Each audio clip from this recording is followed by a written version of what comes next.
Hi, Gazoo here, and the purpose of this, I guess I'm going to call this my first podcast.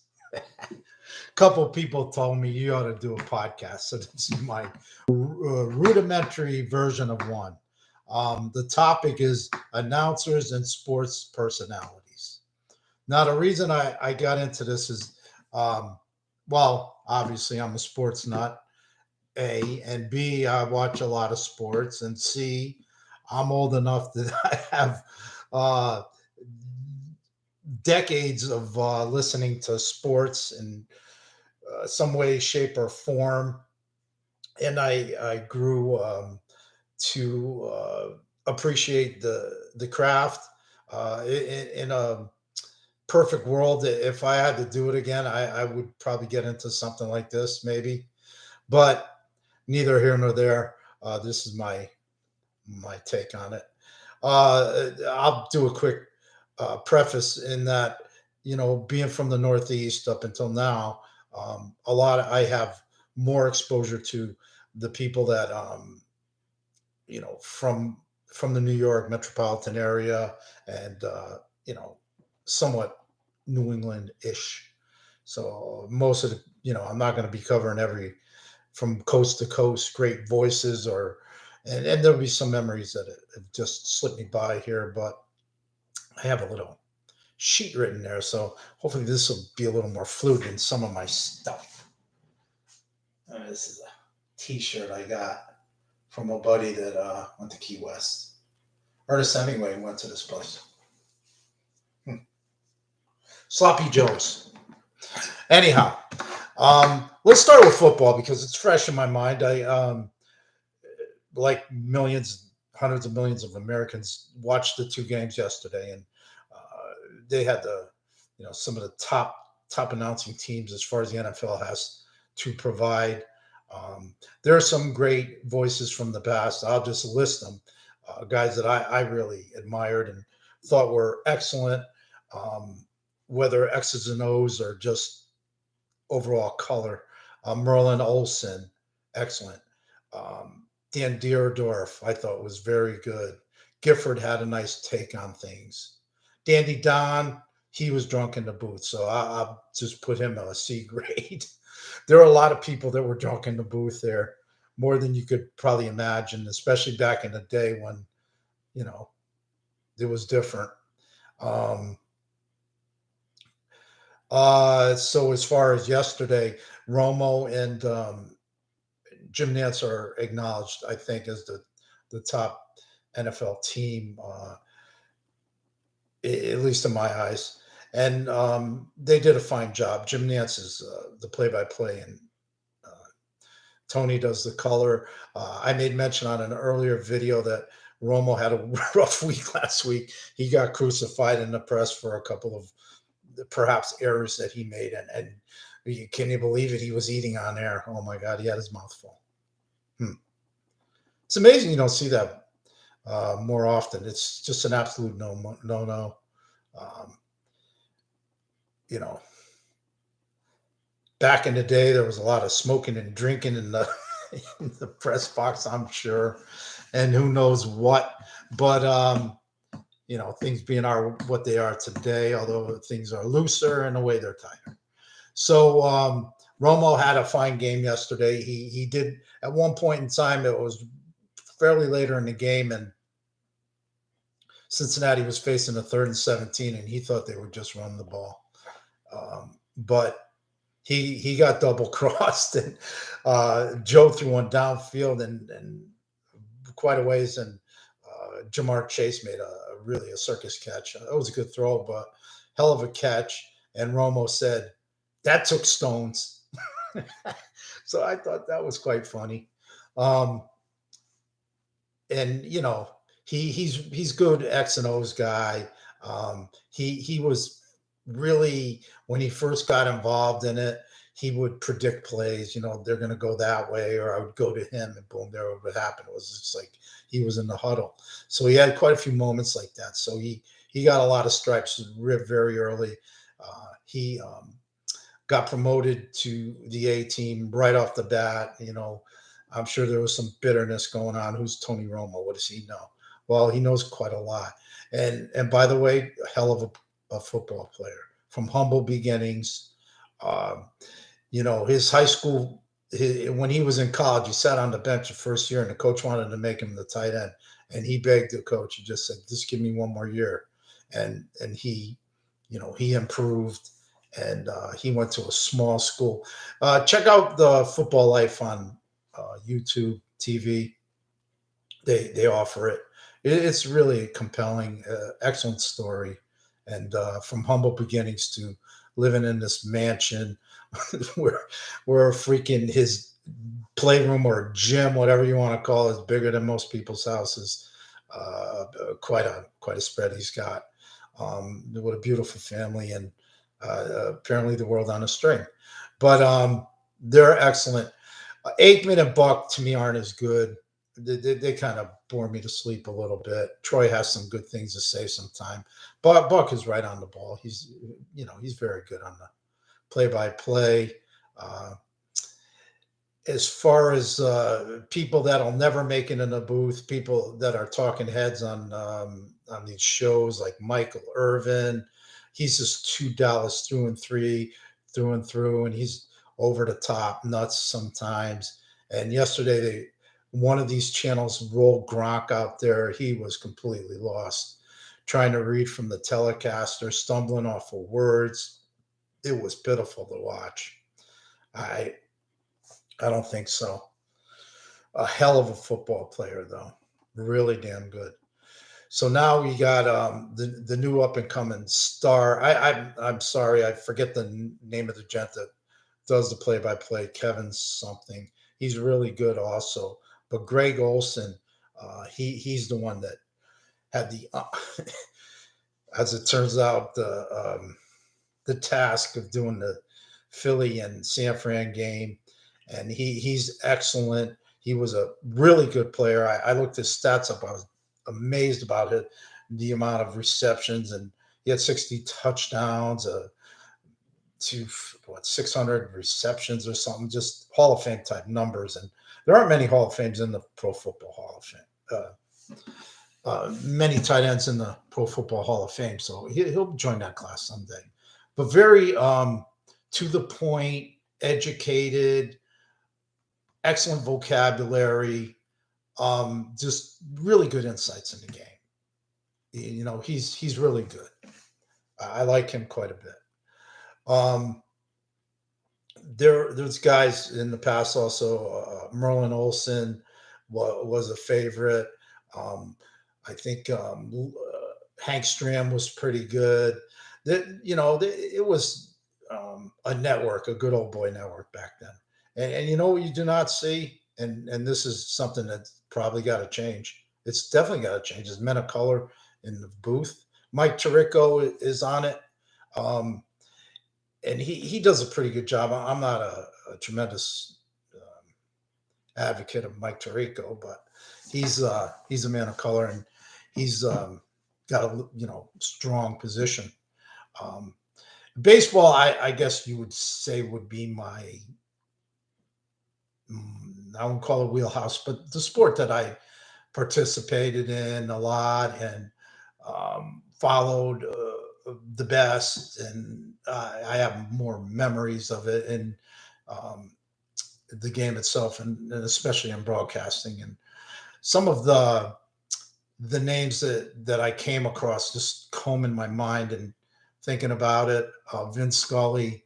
I mean, who could ever forget that call of Vince Scully when Kirk Gibson hit that, remarkable homer on one leg, and he just barely swung at the ball. It was just the call. That call is just immortal. There were some incredible calls, World Series calls, like when Mazeroski hit that homer. I don't even know who made the call on that, but there were some legendary baseball calls, and baseball announcers are special. I even not so much these days because I'm jaded, I guess, but I don't listen to baseball on the radio hardly at all. But I used to listen to games, and I loved it. And being from New England, I heard all those people. Red Barber for the Yankees. Oh my God, he was excellent. John Sterling, on the other hand, the Yanks guy now. The Yankees win. The Yankees win. Is that the best he can do? He makes up nicknames. They're stupid. Susan Wallman to me carries Yankee broadcast, but I'm not a huge fan of hers. So Sterling to me, he just got he's just his head got too big. He's when he first started, he was he was a good by the numbers guy, but he doesn't. You got to be a Yankee fan to like John Sterling. Simple as that.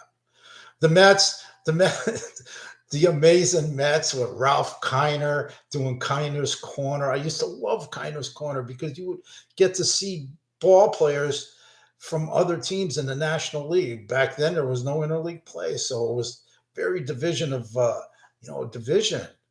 You got AL or NL. Well, are you an AL guy or an NL guy? That was it. I was an NL guy for a long, long time because I latched onto the Braves when I was on or about 12 years old. I went to a game at Shea, and the Braves were playing against the Mets. I had no affiliation at the time, and Aaron and Cardi and Torrey were in the lineup, and in my mind they all hit homers that day, but I cannot for the life of me find that box score. So that's probably just a legend in my mind. But I bought a Brave yearbook on the sidewalk after the game. So and I still have that yearbook. It was in 1967. Felipe Luz on the cover. But I became a Brave fan and a National League guy. I guess it doesn't matter now. It's all mixed up because I played quite a few games in the other league, and it's not like the old days. Bob Murphy did a great job. Another guy that probably him and Kiner, I think, had a few. Lindsey Nelson. Lindsey Nelson was timeless. He's awesome. I bought this CD tape, this tape about the Mets' first 50 years or something. There's some classic Lindsey Nelson in there, and Murphy. The Mets, they had the benefit of some, to me, very colorful hosts, and I loved it. Kurt Gowdy is the man. I mean, that voice and his delivery, he was fantastic. Kurt Gowdy, the legend. I'll tell you guys that weren't too good. Jerry Remy for the Red Sox. He was pitiful. What a homer. A better player than he was an announcer. He passed away not that long ago. Loved by the Sox fans, of course, and scrappy ball player. But to me, no. The Scooter. Let's talk about the Scooter for a minute. Now, here's a guy that was limited, I think, in the booth. He, I don't think he was even that old. He would lead the game like in the 6th or 7th inning because he had to beat the traffic. Why the Yankees let him get away with this shit, I have no idea. Maybe because he was a legend. That little squirt won 2 MVPs. And I saw Phil Rizzuto in person walking on the sidewalk outside Yankee Stadium. And he was a small guy. Thin, not just short, but thin. I mean, I'm thinking to myself, he was a Major League Baseball player? Yeah, he was. And quite legendary in his own right. The Scooter is a cool guy. It's fun, but not you won't consider him good. All right, let's talk about hoops. Speaking of not good, Bob Cousy. His voice had something to do with it, but he was no good. Tommy Heinsohn, brutal homer. But I listened to him. He was okay. Bill Russell, he mumbled. He was Bill Russell's a complex guy. But no. I like Bill Walton. Bill Walton's a shoot from the hip guy. He was pretty good. But he didn't last long, so I guess maybe he wasn't that good. The king for hoops, I mean, I don't profess to be an expert on this at all. But Marv Albert, come on. I would listen to Marv Albert on the radio when the Knicks were in their heyday, and I was a Hawks fan. and I could care less if the Knicks won or lost. But Marv Albert calling a basketball game is just fantastic. It's like you're there. You can follow the ball. I mean, he's just telling you where the ball's going. I mean, I don't know what he could say today.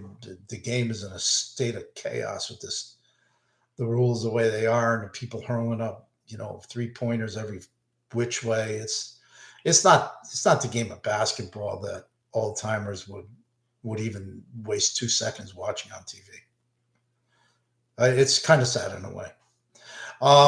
Probably the worst hoop announcer I've ever seen was Oscar Robertson.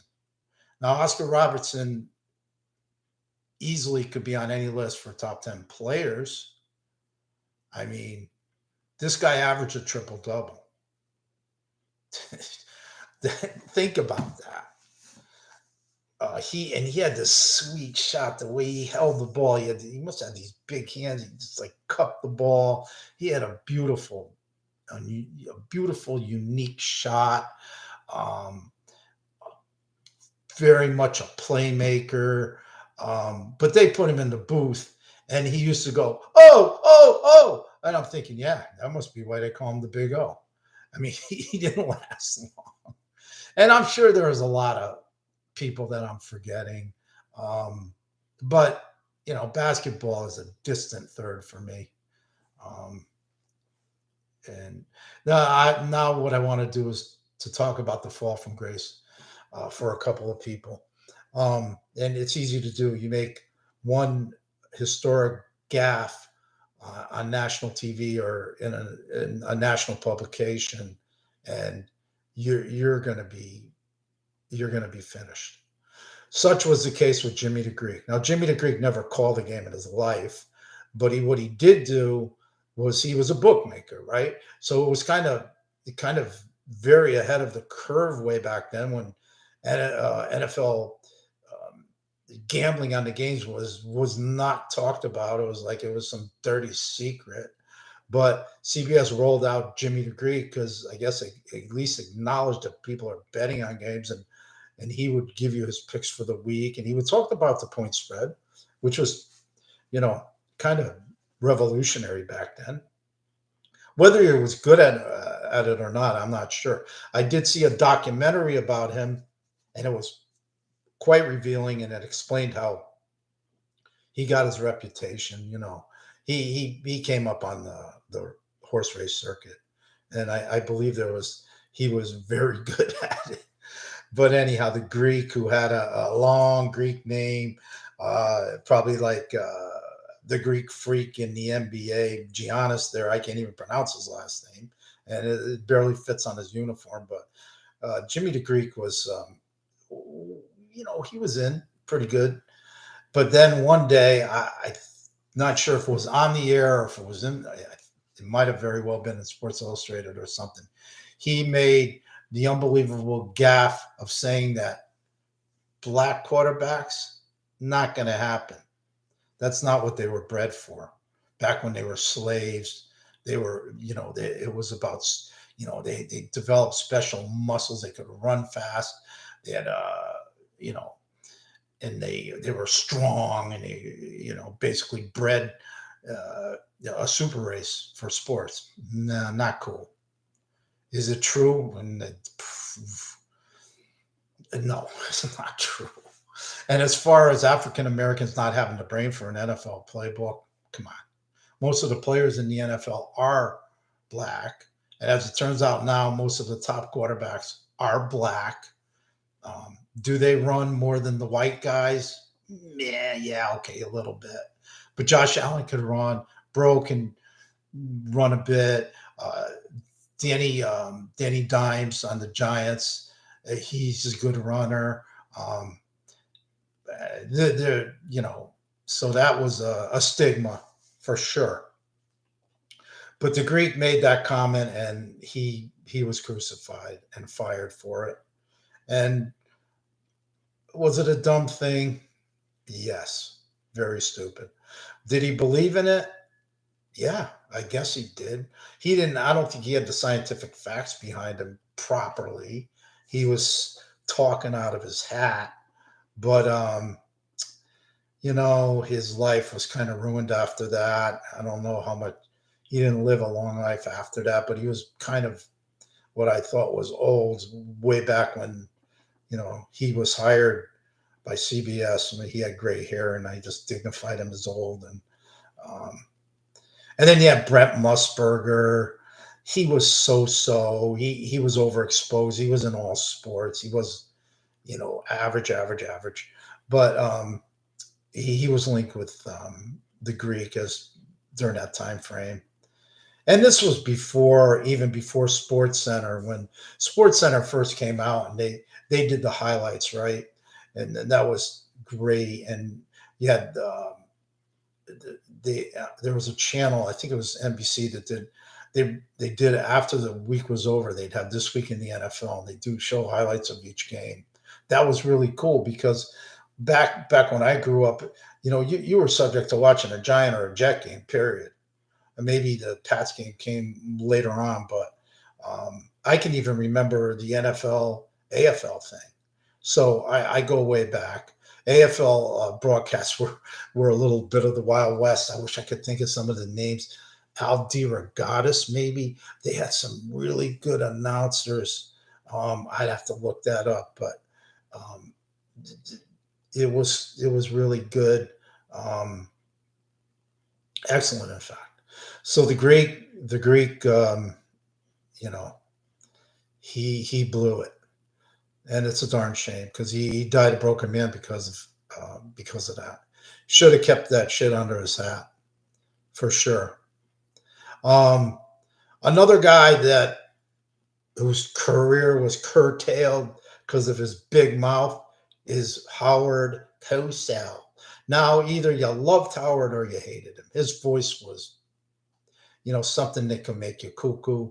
But he was like the guy that would just shoot off, not vulgar or anything, but he would ask really hard questions. He would have some very strong opinions. There's guys that are trying to be like Cosell now, like that guy Skip Bayless. He's just no, he's nothing. Jim Rome. These are guys that are trying to be a Cosell of now. No, Cosell was special. Was he an expert in baseball, basketball, or football? I don't know. He was good enough to get by, good enough to be the guy sitting in the middle, type of thing. Him and Dandy Don, and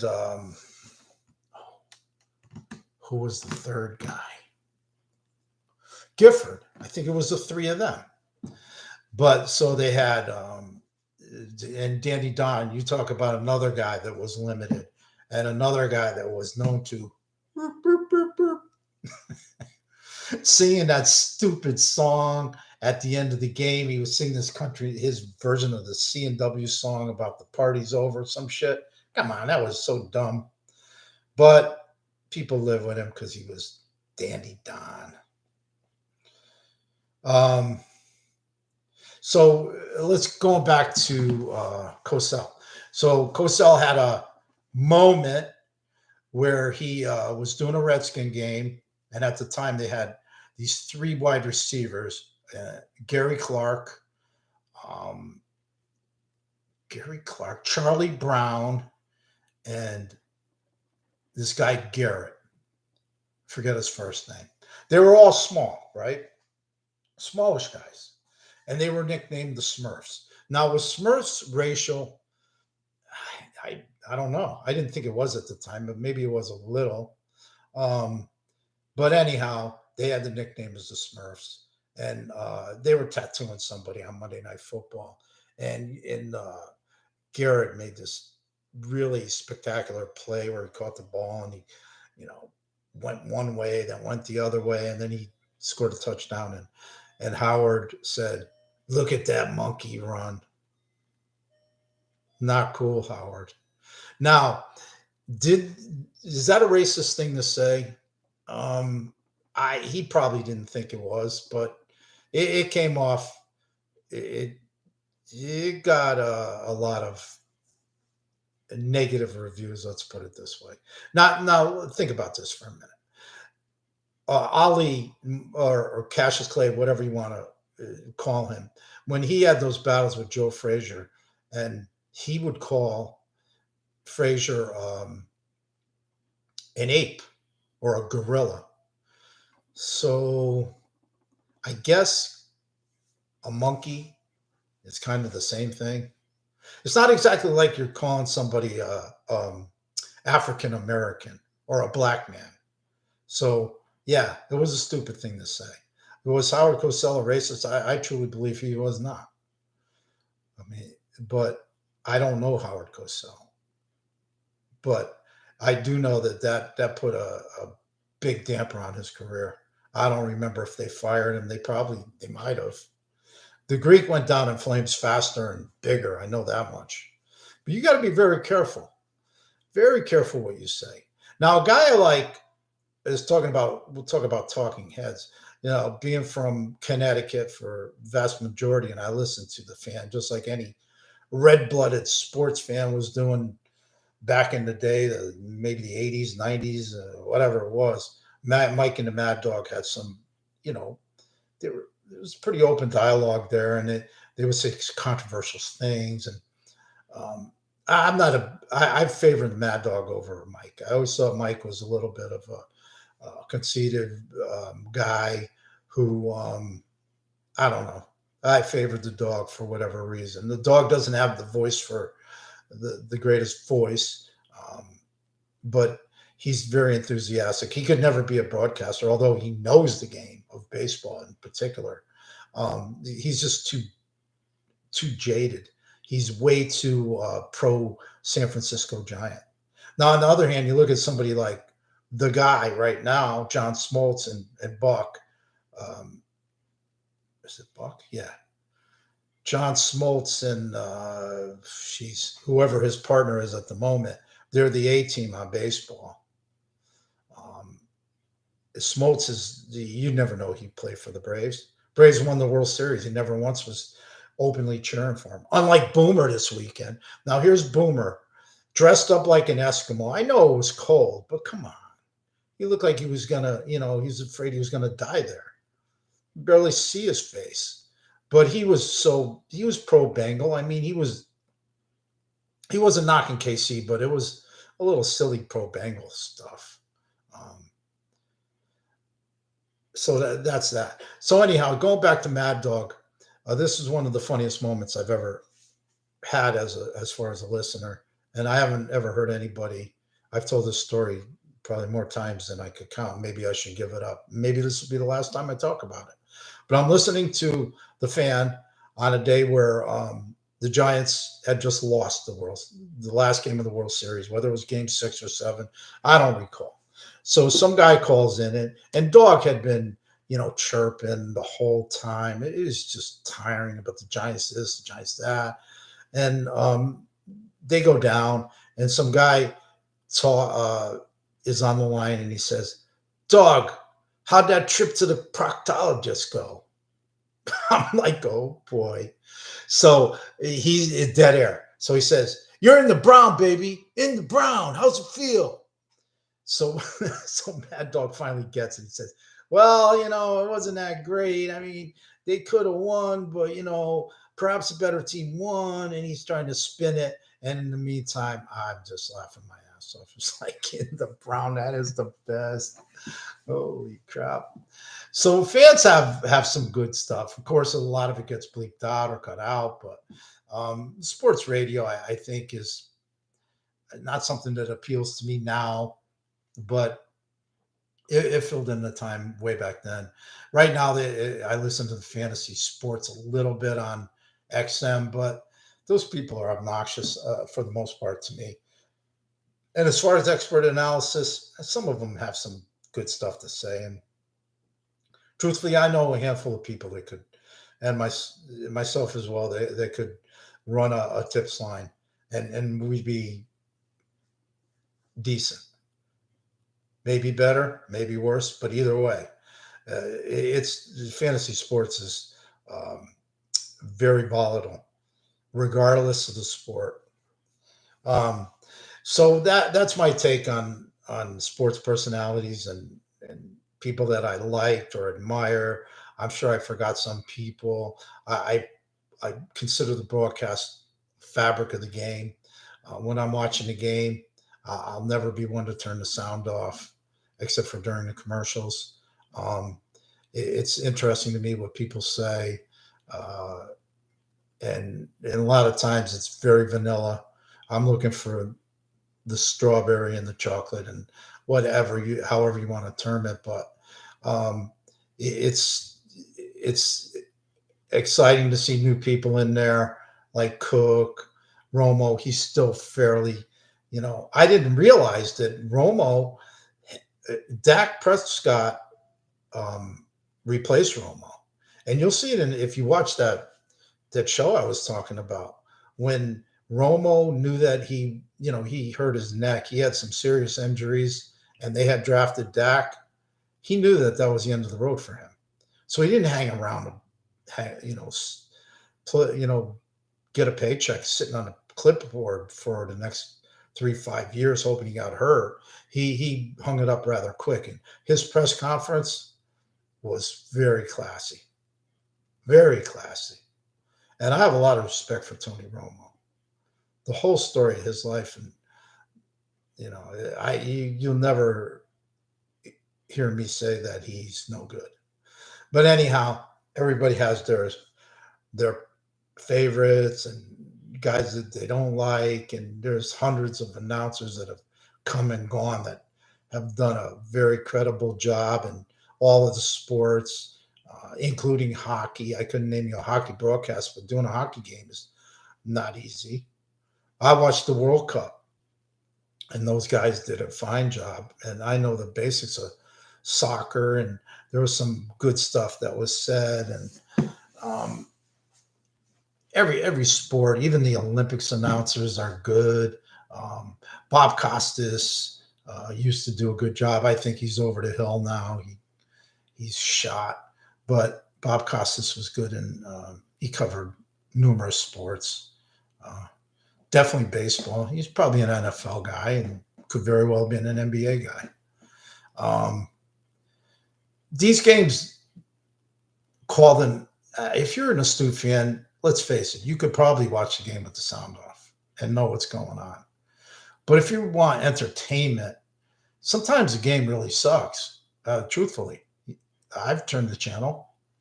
I put on a movie in the middle of a football game. I shut off the stupid Niner game the other day. I mean, and this is my last thing I got to say, and it's got nothing to do with the topic of this. What is the NFL thinking when they have a stupid rule that you can't have three quarterbacks on your team? That came up yesterday. Why did you're only allowed to have two quarterbacks on the sidelines? Why? They should change that rule just based on what happened in that terrible situation that San Fran was in. Purdy got hurt. They put Johnson in. He gets a concussion.